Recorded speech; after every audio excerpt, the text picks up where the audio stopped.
Assalamualaikum warahmatullahi wabarakatuh. Hai sahabat fillah, jangan lupa ya like, komen, dan subscribe channel ini ya. Wassalamualaikum warahmatullahi wabarakatuh.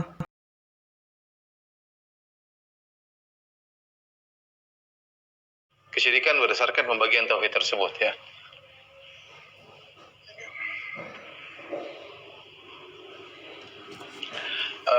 Pertama adalah tauhid al-uluhiyah. Kemudian yang kedua adalah tauhid ar-rububiyah.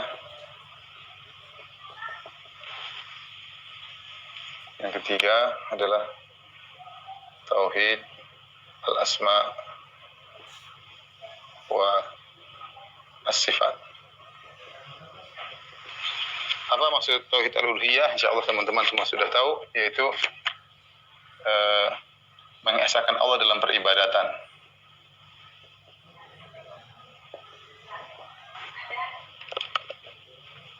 Dalam peribadatan. Dalam gampangannya, semua ibadah hanya untuk Allah. Semua bentuk ibadah. Ibadah hanya ditujukan kepada Allah.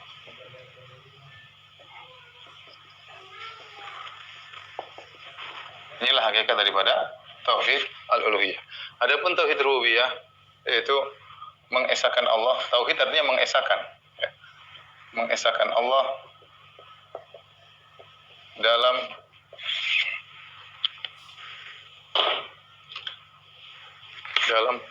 penciptaan,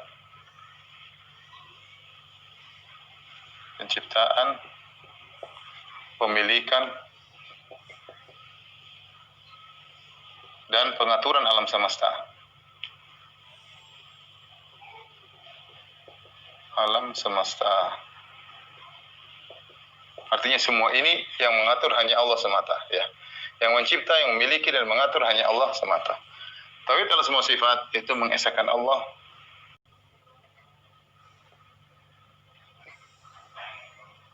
dalam sifat-sifat Allah. Tidak ada yang serupa dengannya, ya. Yang Allah yang datang dalam Al-Quran dan Sunnah.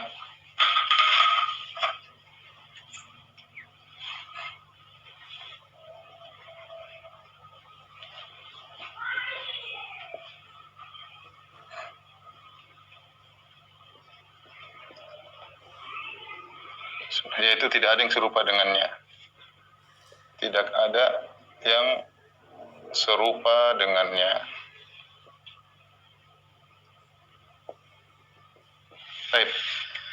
Inilah tiga pembagian. Pembagian ini sering saya sampaikan hanyalah sekedar metode pembelajaran. Saya rasa semua orang orang Islam sepakat dengan ini. Hanya sebagian mereka tidak mau bagi, kita bilang tidak apa, tidak mau bagi nggak jadi masalah. Yang penting Anda dan kita sepakat bahwasanya hanya Allah yang berhak diibadahi. Sepakat atau tidak? Kalau sepakat, ya sudah. Kalau nggak sepakat, bahaya berarti dia, ya. Kita sepakat yang berhak disembah cuma Allah. Kita namakan itu namanya tauhid uluhiyah. Kalau mereka tidak mau namakan, nggak ada masalah. Kita sepakat mengesahkan Allah, hanya Allah yang mencipta, hanya Allah yang memiliki dan menguasai dan mengatur alam semesta. Sepakat atau tidak? Kalau dia bilang sepakat, ya sudah. Kita namakan itu namanya tauhid rububiyah. Mereka tidak mau namakan, nggak ada masalah. Ini sekedar metode. Nggak usah ribut, ya. Kemudian tauhid adalah semua sifat. Kita sepakat nggak? Semua sifat-sifat Allah dalam Al-Quran kita tetapkan, tidak ada yang semisal dengan Allah. Saya rasa mereka juga sepakat. Tinggal nanti khilafnya sifat itu diterima atau tidak oleh mereka. Tapi kalau kita tetapkan sifat tersebut, semua sepakat, tidak ada yang menyerupai Allah Subhanahu wa taala dalam sifat-sifat tersebut. Nah, ini secara global. Nah, semua yang membatalkan tauhid dari tiga sisi ini, maka itulah kesyirikan, ya. Apa itu kesyirikan? Ya. Syirik artinya menyamakan Allah dengan makhluk, ya. Atau sebaliknya,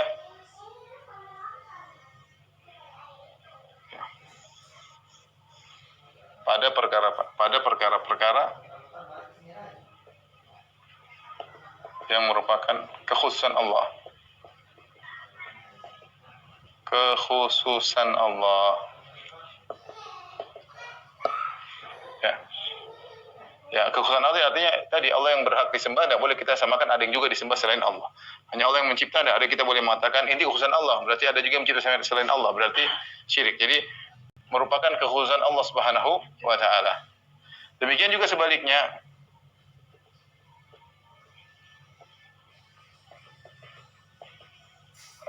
Menyamakan Allah dengan makhluk, sebaliknya, atau makhluk dengan Allah. Jadi ini ya, Allah dengan makhluk atau makhluk dengan Allah sama saja ya. Begini atau begini, nggak boleh. Baik, sekarang kita akan jelaskan syirik-syirik.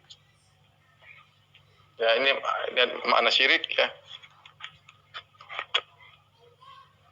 Dan macam-macam syirik terbagi menjadi 3 ya. Macam-macam syirik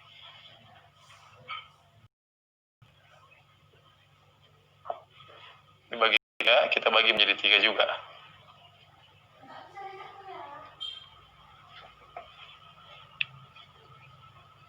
Yaitu syirik dalam uluhiyah, syirik dalam rububiyah, kemudian syirik dalam asma wa sifat. Ya, syirik dalam rububiyah, dalam uluhiyah, kemudian syirik dalam rububiyah, kemudian syirik dalam asma wa sifat.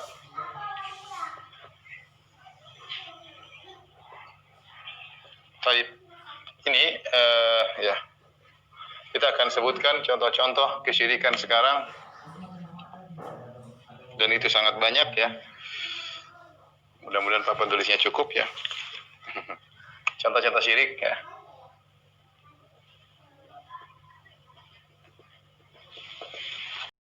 Adapun tauhid uluhiyah kita bisa bagi menjadi 2 ya. Ini yang sering kita bahas, ada syirik besar. Ada namanya syirik kecil. Bedanya syirik besar, orang meninggal dalam kondisi syirik besar tidak akan diampuni, masuk neraka dan abadi selama-lamanya. Syirik kecil, meninggal dalam syirik kecil, maka masih mungkin diampuni, kalaupun diazab maka tidak abadi, hanya sekadar syiriknya tersebut dan tidak mengeluarkan seorang dari Islam. Adapun syirik besar mengeluarkan seorang dari Islam. Ini sudah sering kita bahas dan kita hanya ingin menyebutkan contoh-contoh syirik. Di antaranya ya, menyembelih kepada selain Allah,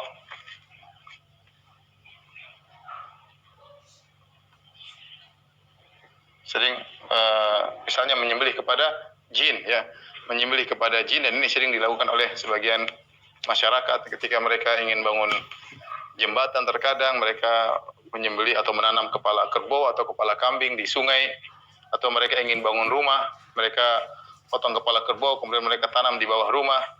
Saya pernah lihat sendiri, mereka ingin bangun rumah, mereka menyembelih, waktu yang saya lihat itu ayam, kemudian darahnya ditumpahkan di tanah. Ini semua adalah menyembelih kepada selain Allah, dan inilah syirik akbar ya. Kata Allah Subhanahu wa taala, "Qul inna sholati wa nusuki." Katakanlah salatku dan sembelihanku hanya untuk Allah Subhanahu wa taala. Kata Nabi sallallahu alaihi wasallam, "Man dzabah la'anallah man dzabah li ghairillah." Allah melaknat orang yang menyembelih kepada selain Allah. Dan ini terkadang juga banyak terjadi di perdukunan. Dukun sering mempersyaratkan kalau ingin sembuh maka cari ayam ini, sembelih begini, dan untuk pengobatan lah macam-macam. Ini syirik menyembelih kepada selain Allah, dan dia bukan syirik kecil, dia syirik akbar ya. Yang berikutnya berdoa kepada selain Allah.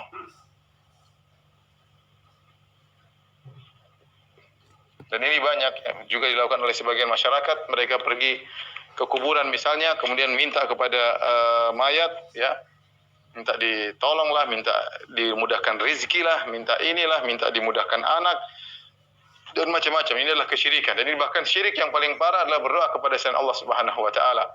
Ya, kata Allah Subhanahu wa taala, "Wa man adallu mimman yad'u min dunillah." Ya. Ya.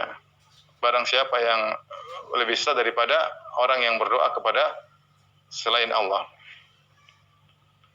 Ya. Makanya syirik paling parah adalah syirik berdoa kepada selain Allah. Kenapa paling parah?